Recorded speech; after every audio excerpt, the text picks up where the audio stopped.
Okay, so in today's video, we're going to talk about ball striking, and in particular, a movement that you need to ensure that you are getting correct to give you a better chance of compressing and getting more effortless ball striking. That feeling when you strike the center of the face is literally effortless. When you're striking it around the perimeter, it vibrates and it's quite a horrible feeling. Now, for those of you that are new to the channel, I've also been talking about recently embarking on this journey of learning the golf swing left-handed. So the reason for this is because with students that I'm working with, I'm trying to help them go through the process of change. So I'll offer them advice on their swing and the areas they need to improve and for the reasons why. But also I'm trying to go further down the rabbit hole of how to practice, what's the best way of practice, and what does practice really look like. And as I've been trying to hit some shots left-handed, I've been getting a little bit better, and I thought today I would do a bit of a live practice session where I'm literally just going to practice for sort of 5 or 6 minutes and showcase exactly what it is that I'm trying to work on, and again how a practice session would look. So to get into it, first of all, what I was noticing with my swing was how I was rotating the club face excessively open in the backswing position.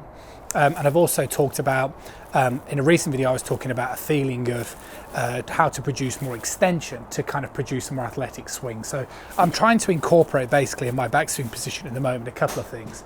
I am trying to produce a full swing, so a full rotation, which I'm finding quite difficult. My temptation is to reduce my shoulder rotation and stay very much looking at the ball. I've noticed that. The problem when I do that is I can get decent enough sort of hit on it, but when I look at it, good example, but I just come down too steep. So I'm trying to ensure that I get a good rotation, and what I'm also trying to do is reduce the pronational motion of my right arm, and try and get the feeling that I'm reducing that.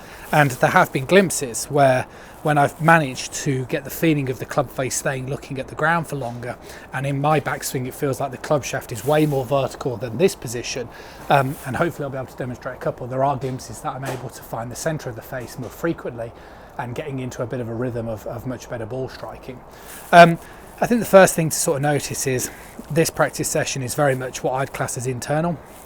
So the result becomes very secondary, and it's not really the sort of preconceived idea. The idea is to do as much repetition as I can in between each shot, just trying to concentrate on getting the same feeling for achieving a 90 degrees worth of rotation, and to take the club back in a manner where I'm sort of feel like I'm taking it on plane, but reducing the rotation of the face. And that's a good start because that's a shank. So same again. Now what I'm sort of noticing is that I'm needing to do a few practice swings each and every time over the ball. And one of the things that I found interesting is you definitely find a bit of a rhythm for it. So these sort of practice swings I'm making at the moment don't quite feel correct. And I'm going to talk to you in a second about how I would stop making bad golf swings. That felt better, and the ball striking was better. The fact that it went off to the right is, for me at the moment, pretty irrelevant, because like I say, what I'm trying to do is I'm trying to concentrate very much on improving the backswing position by reducing the arm rotation, which I don't think I've got there, so that feels better. Now obviously in this video I'm not going to be doing much video analysis, but prior to recording this I did do quite a lot of video analysis, and to be honest with you, I think without doing video analysis you'd find it theoretically very difficult to improve. And that's one of the things I noticed with my online students. They improve much better than my face-to-face students, and the reason why is because online students are forced to video their swings to participate in lessons, whilst my face-to-face lessons can sometimes get a little lazy. So I think doing video analysis is key. So I'm just going to do a couple more swings here and see if I can find anything.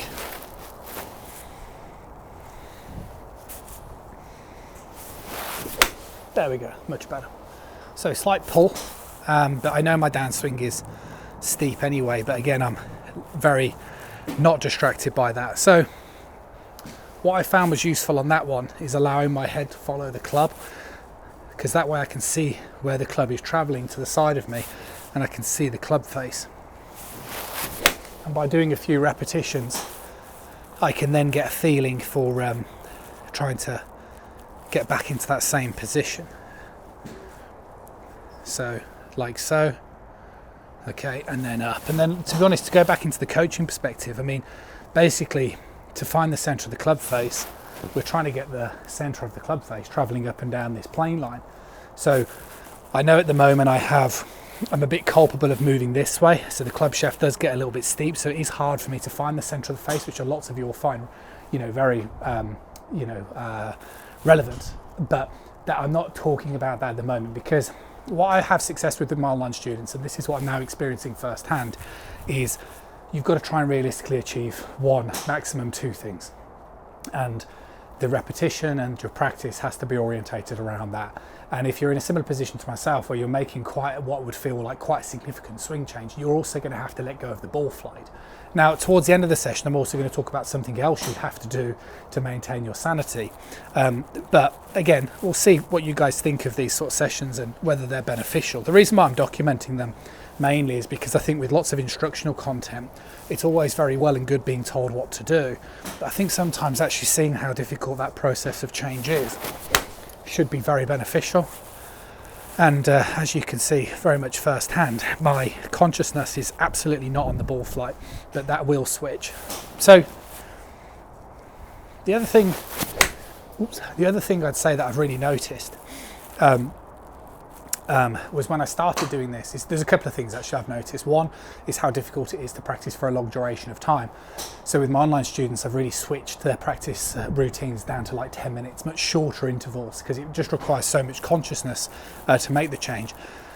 But what I also noticed is, when I didn't realise this at the time, but when I was moving incorrectly, so when I was sort of not rotating enough and over rotating the arm, it felt very taxing. My body ached, it didn't feel very good.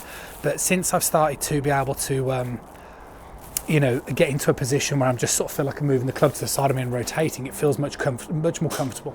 So I'd also be mindful of that. I mean, obviously I can't speak on behalf of everybody here. Better ball striking on that one.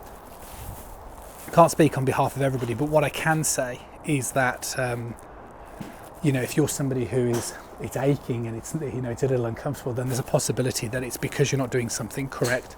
So I'm going to hit a couple more, and again, hopefully, what you'll be able to get out of this session is hopefully you can hear the contact is better on some of those shots. I can certainly feel it's better, and you can sort of see the way I'm just, like I said earlier, just getting into a rhythm of just checking that position here. And then, like I say, it feels like my arms are more to the side of me, club shaft is more vertical. I'm starting to get more familiarity for those sort of positions. Now, I'd have to video it to be able to identify whether I feel like I'm doing it correctly. But again, obviously this is going to be a journey that's going to be pretty much ongoing. And the main premise for this was for you guys to see what I think a practice session should really look like. So the golden rule with inside a practice session, in my opinion, is obviously you want to do drills at home so you can get the feeling of what you're looking for. Like I say, for me, I'm trying to get a nice rotation so I feel the weight moving to my lead sort of heel, while simultaneously getting this club more on plane and reducing this sort of temptation. And I'm just going to do one more, like so. Now, I can feel the downswing is all over the shop, and obviously I can see that if I'm not completely mishitting it, I might hit 10 shots and 1 or 2 of them are decent contacts. But that's the thing, you have to get that club face under control in that backswing. Now, what I'm going to do just to finish off is think a little bit more about the quality of the strike, but also where I'm going to be aiming. So this is when I would start to think more external. So this is where I'm more influenced on maybe going through a bit of a routine where I'm looking at the target. Obviously, I can't guarantee I'm going to hit this, but I'm going to go towards that 100-yard marker there, and I'm not going to think as much about what I've just been doing. Yeah, I'm more going to think about actually where I'm trying to hit it. Now, the reason why I wanted to talk about this is because I think I think for 2 reasons. One, if you're going to buy 100 balls to practice with, there's absolutely no chance that you're going to be able to have that level of consciousness and awareness for such a long period of time without losing and getting distracted.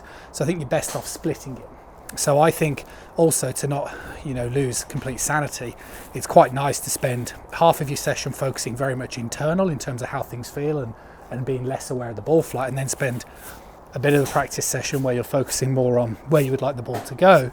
But obviously the reason why you don't want to spend all of your time doing that is quite simply because of the fact that you're never going to make a swing change if that's the case, and you would always end up just being so externally driven that you would never make the necessary change. So it is important that you blend both together. It's important that you don't spend too much time on one of those. Now finally, yes, I can feel, you see, so as I'm starting to think more about where it's going, I can start to feel what I'm doing here. So hopefully you find this video useful. I mean, my plan very much this year is to do this and to talk more about this in a very transparent light.